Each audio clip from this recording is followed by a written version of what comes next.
Sports professor Rick Horrow, Beyond the Scoreboard, trillion-dollar sports business.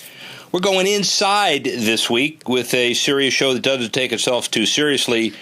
But how can it not? We've had the first 2 weeks of the NFL season, some thrillers, some snoozers. Major League Baseball continues with the wild card to keep a few teams in the race, if only for one game in the beginning of October.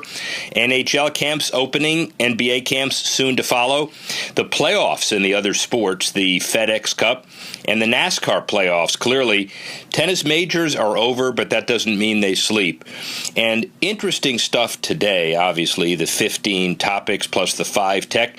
If you want to get them in the order we present, please log on to CSN Mid-Atlantic and join us on Google Play, Stitcher, Audio Boom, our Apple podcast, and all the places you can normally get us. We're there. We will continue to be there.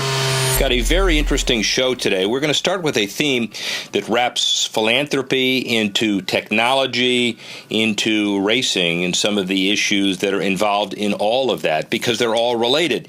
We have a special interview for you. Then we'll get into some of the big issues surrounding the normal sports, let's call it, at the beginning of the week after the interview. The interview is an interesting one. It's Mae Jemison. We'll tell you who she is if you don't already know in a couple of minutes. It's called a tease. But our first real big topic ties into sports, technology, and philanthropy. You know, an interesting piece of all of this is the marriage between the Indianapolis Motor Speedway and Group 1001, the insurance conglomerate that Dan Towers has created, as well as the Indy Women in Tech Championship, which Lexi Thompson won last week.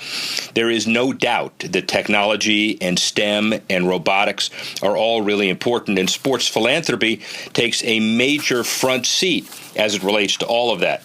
Well, one of the things that Major League Baseball has done is taking the whole idea of the robotics to another level. A 7-year-old girl born with Poland syndrome, a rare disease that caused her to lose the 3 middle fingers of her right hand, has been booked to throw out the ceremonial first pitch for Game 4 of this World Series, October 28th, a big game, obviously. Haley's mom, the girl's name is Haley Dawson, said that she was hoping to get Haley into as many games as possible. Now with the regular season winding down, the confirmation is that she will throw out the first ball in the 4th game of the series. She's an inspiration to anyone born with or experiencing a disability, and thanks to the new robotic limbs available to doctors to use on their patients today, Haley's story has been made possible. Sports, philanthropy. Remember our show, Power of Sports. You can find it every month. Check your local listings. But the other tie is the philanthropy that sports deals do. The Indy Women in Tech Open 2 weeks ago, incredibly successful, and now Group 1001 doing its next evolution. Starting in 2018, Zach Veach will take the wheel of the 26 Honda Indy car as the 4th entry in Andretti Autosport's Verizon IndyCar Series team. He's raced in every step of the Mazda Road to Indy ladder with Andretti Autosports. 22-year-old American driver. He debuted in the IndyCar Series April 23rd at Barber Motorsport Park in Birmingham, Alabama, and he's the 4th driver confirmed to an All-American Verizon IndyCar Series field for Andretti ahead of next season beginning in St. Petersburg, Florida, March 11. Dan Towers, the CEO of Group 1001, Michael Andretti, Zach Veach, a gala press conference and event at the IndyCar final in Sonoma, the tie-in with the biggest technology company you could say in Indiana, maybe in the country, Indianapolis Motor Speedway, the Andrettis, Zach Veach, an up-and-coming charismatic young driver, Group 1001, committed to some of the same values that we bring to this, and the importance of sports and philanthropy can't be underestimated. During the tournament, by the way, one of the keynote speakers was named Mae Jemison. She's not a sports person. She doesn't play in the WNBA, though she's a big Michael Jordan fan and she's a big golf fan. But she gave the presentation to the Women in Tech Foundation the midweek around the Pro-Am of the Indy Women in Tech Open that Lexi Thompson won the week right after Memorial Day. She happens to be, by the way, the first African-American woman in space.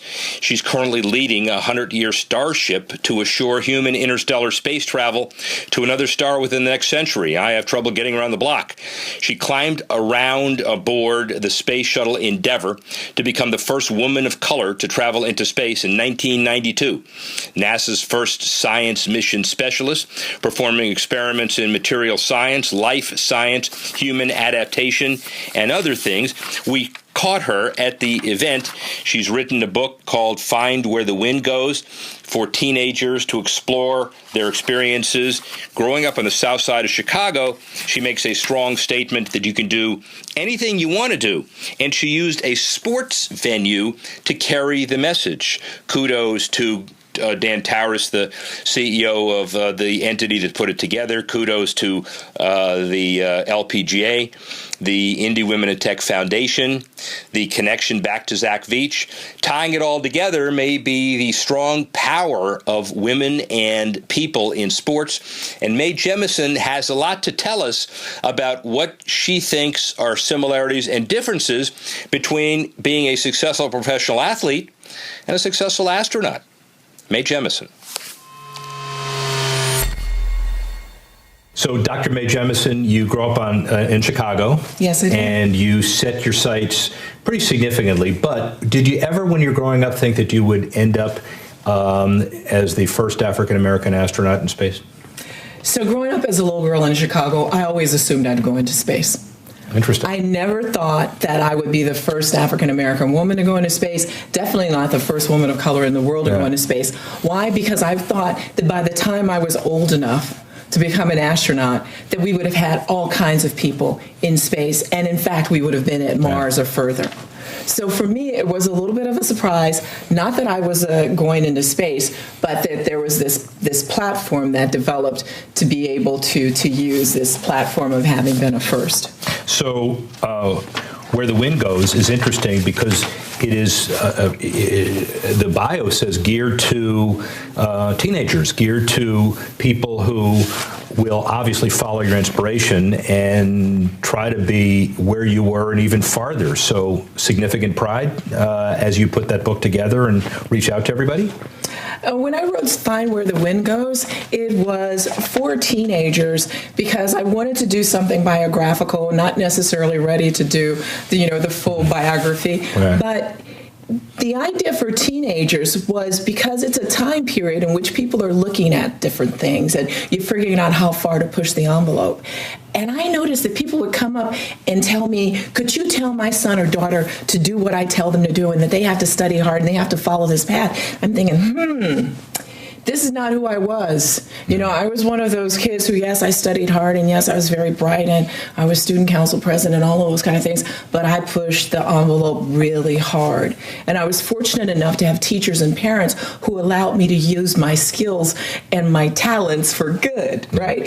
One of the issues that we have these days is that people do not, we want to just say something to teenagers. We just want to give an easy word to kids. But raising children is difficult.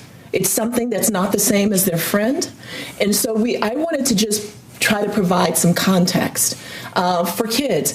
And if teachers and other folks can find some context for it, that's fine. But I wanted to sort of answer this question about, what kind of person could you be like? Because I was not that goody two-shoes who sat in the corner. And in fact, a number of my friends would read these articles about me, and they're like, who in the blue blazes are they talking about here? Because that doesn't sound like you at all. And I think that that's really important. And in fact, it's influenced a lot of the work that I've done because one of the first things I did after I left NASA was to start something called the International Science Camp, The Earth We Share. And this was back in 1994, and it was about building science literacy. And we worked with teenagers, 12 to 16-year-olds. That's that age group that people don't like to play with, right? Because it's all about discovering and pushing and pulling. And what we wanted to do, again, was to have them use their powers for good, right? So we would give them difficult problems, and we would help to guide them, and we would train teachers to work on guiding them. So the problems were like predict the hot public stocks of the year 2030. This is in 1994. Were they right? Did they make a? Well, I think they had different approaches to it, doing global budgets. But the big thing is to engage their interest. And so they learn all about stocks, they learn about science and different types of technology investment, because you're asking them to solve a problem. And then we're asking them to report it out to the public.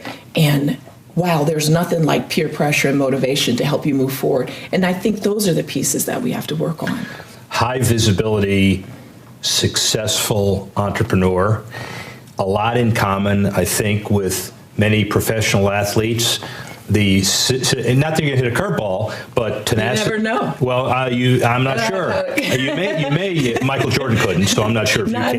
Not a Michael Jordan could go into space or hit a curveball. No. So we're conflating. We're mixing things up. Yeah, we are. Right? We're mixing things up deliberately. So different kinds of skill sets, but it doesn't mean one thing or another. So I liked lots of kind of sports. I liked basketball. Yeah. I liked to play, and I liked soccer and volleyball particularly. But I danced, and people don't necessarily think of dancing as a sport, but it's incredibly athletic. Yeah, of course it is. And it's incredibly athletic, and it teaches you the same kind of discipline. Yeah. Right? Well, that's the piece. And that's what I'm getting at. The commonalities here, the commitment to a craft, the focus, the entrepreneurialism, the creativity, but the drive to be the best. And I'm trying to figure out what the similarities are between a world-class athlete and a world-class astronaut.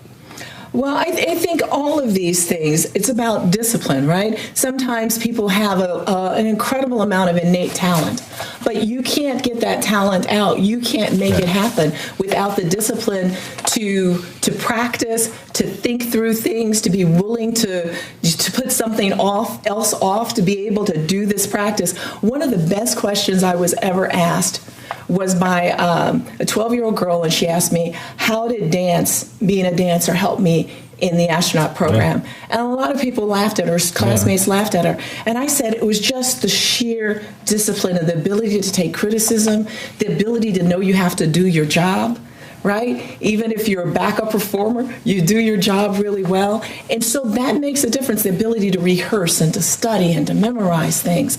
I think that's part of it. And you can even go further. So, for example, in medical school, it's an incredible amount of discipline that you have to have, and to be, to be able to get through things and be willing to put things aside in order to work for the good of your patient. And you're thinking, all right, this guy's not making free throws with 2 minutes left. Imagine what this person thinks in reentry. I mean, there's a different stress level when you deal with it. You've been through everything, I guess is what I'm trying to say. And regardless of whether or not you can focus on the task at hand, you're able to deal with a whole lot of things that are well beyond most people's experience level. Well, I think that we all have the ability to look at things. When I see sometimes, I remember sort of tour de force performances. You mentioned Michael Jordan, but I can't remember. I think it was with Utah. There was a game with Utah where he had the flu, and his ability to get into a zone even with the flu and deliver is something that sometimes you have to do. And you can see different parallels all the way through from docs who work in different places to fighter pilots to people working in nuclear power plants to someone dealing with the emergencies like that just happened in Houston where I live with Hurricane Harvey. It is ability to understand that you focus and you bring discipline to the table and you do the right thing and you have the ability to set aside certain things from time to time. Finally, sports and its ability to empower.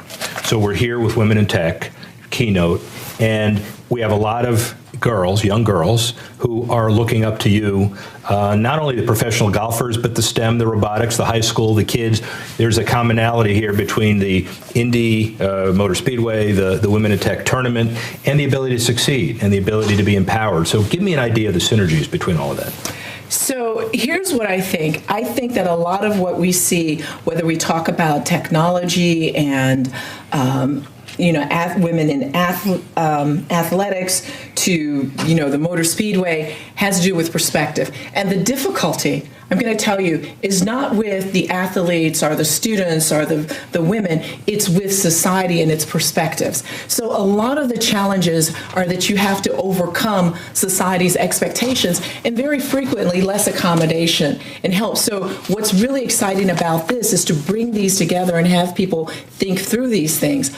My message to folks is not just to the girls, but it's to the older males who may be making the decisions about whether or not those girls are going to be their colleagues in academia later on, or to be their colleagues when changing the motor in a car. That's the difference. To the girls, I'll say, don't doubt, dare. That daring makes a difference. That's what we have to do, is understand you have a right to be there. And finally, you talk about perspective, and it is interesting that we talk about overcoming barriers in life, but you're leading a program that's going to get us to a new star in 100 years. Tell us about that. 100-Year Starship is about making sure we have the capabilities for human travel beyond our solar system to another star in 100 years. It's there because it's really difficult to do. We don't know how to do it. Yet it's in trying to achieve the extraordinary tomorrow that we build a better world today. If we just do those things we know how to do, we'll never reach the heights of things that we could do.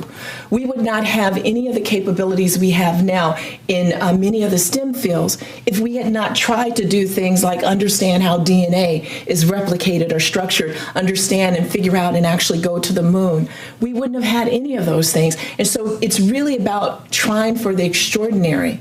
Why interstellar? Why go beyond our solar system? Because the challenges to getting beyond our solar system with humans is very similar to the challenges that we face on this starship planet Earth today.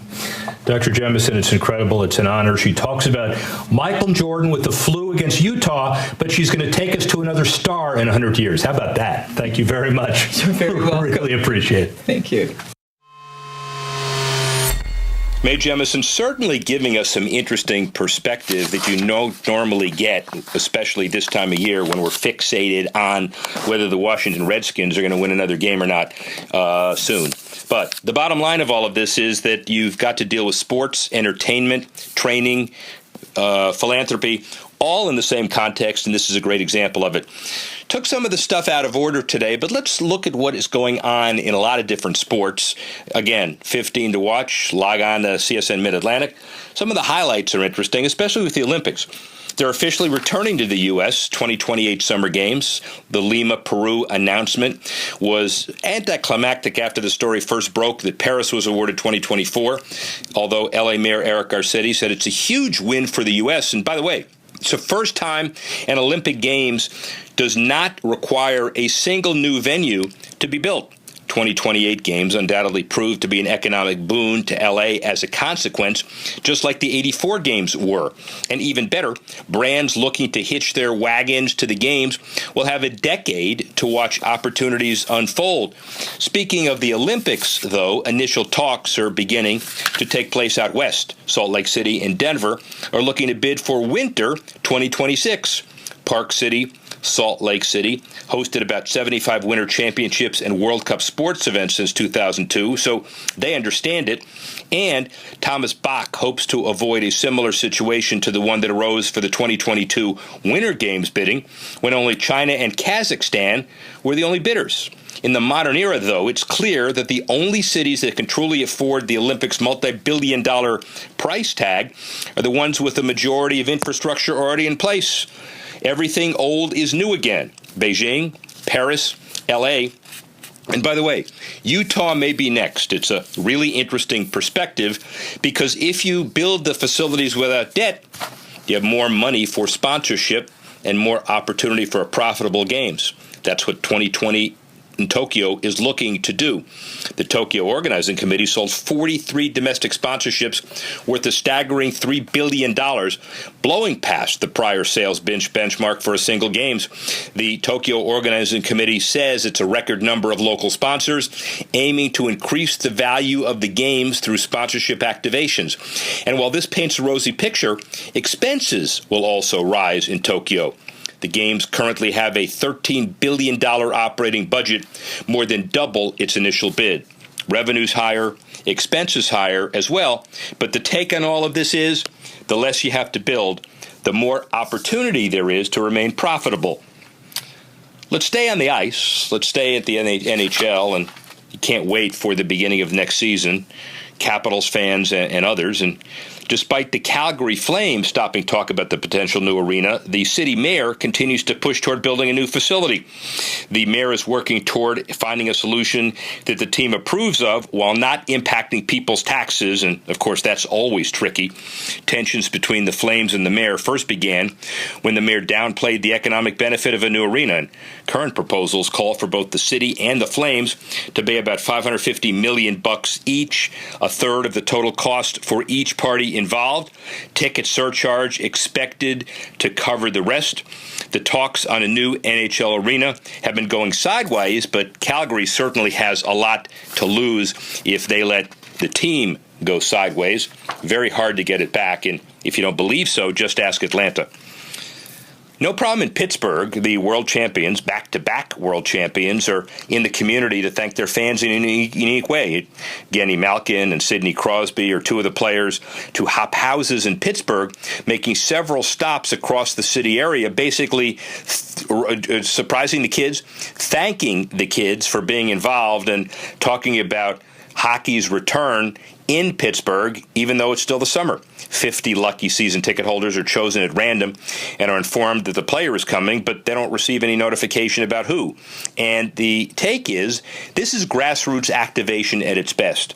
Including young hockey fans is a great way of building a next-generation fan base.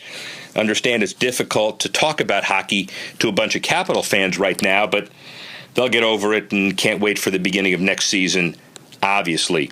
Shifting gears again, we focus on other sports as well and focus on basketball. Oakview Group, Seattle, Washington, $600 million arena by October 2020 as part of the renovation process for the entire downtown, hoping to lure an NHL and clearly an NBA team to replace the Sonics.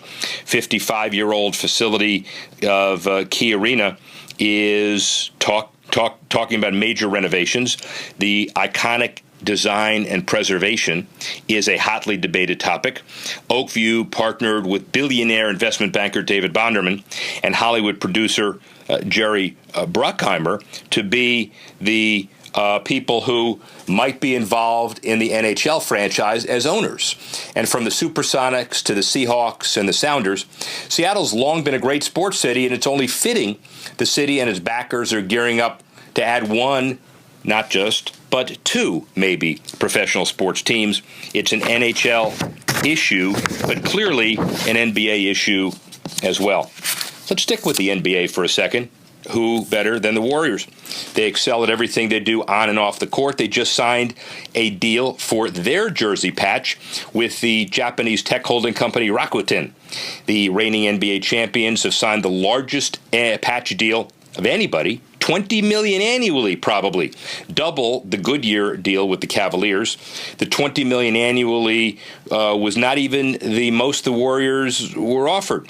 The CMO says they offered some people offered bigger deals, and Rakuten, however, making a splash in the sports world. The deal comes on the heels of signing a $235 million kit deal with FC Barcelona.